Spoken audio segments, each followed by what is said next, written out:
What's up, YouTube? So, this came to my mind. I don't know why, but it just did this morning.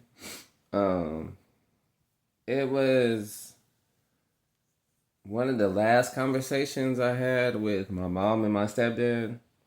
So this was Thanksgiving, the day after Thanksgiving, or like I think I stayed. Yeah, it had to be like the day after Thanksgiving. So I didn't stay long. I stayed for Thanksgiving, the day before Thanksgiving, and then I think I was leaving the next day.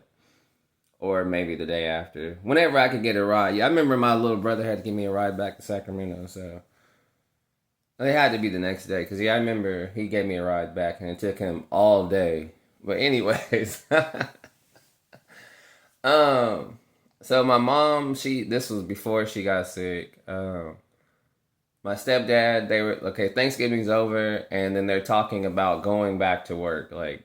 And I'm like, damn, you guys got to go to work. And then my mom was like, well, not everybody just gets a check. I said, well, it's not that I get a check. It's you guys haven't set up a business to where you don't have to go to work to make money.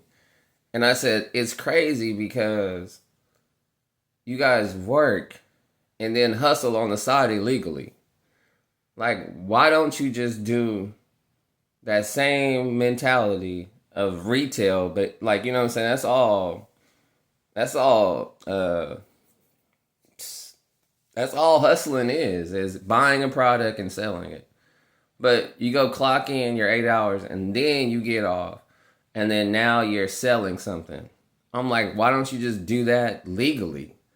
Like, but they couldn't. They don't know. They were just like, "This is what we know how to do." I said, "Yeah, it's because you can't see yourself. You can't see yourself doing the right thing. So what you do is all you know. You're like, okay, both of them. It's like I got a 9 to 5.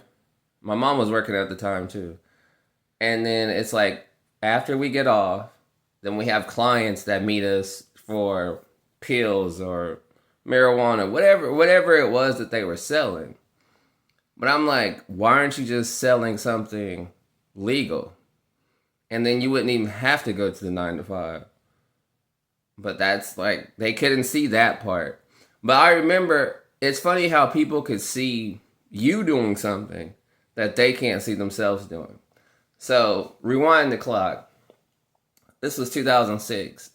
So I had like $20,000 in my bank account. And same people were like, why don't you take that money and start a food truck? I was like, I don't want to cook.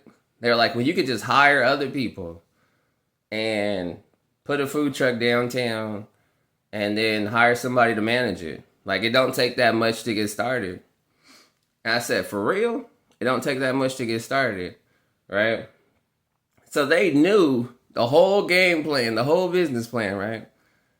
But they were like, this is what you should do. And I'm like, well, how much does it cost? Like, it only costs 10,000. You got 20. I said, okay. But I never did it, right? So years later, I still remember this conversation. Years later, my stepdad had got like $10,000. And he took all that 10,000 and went and bought a new truck just to drive around in. I was like, why didn't you take that 10,000 and go get you a food truck?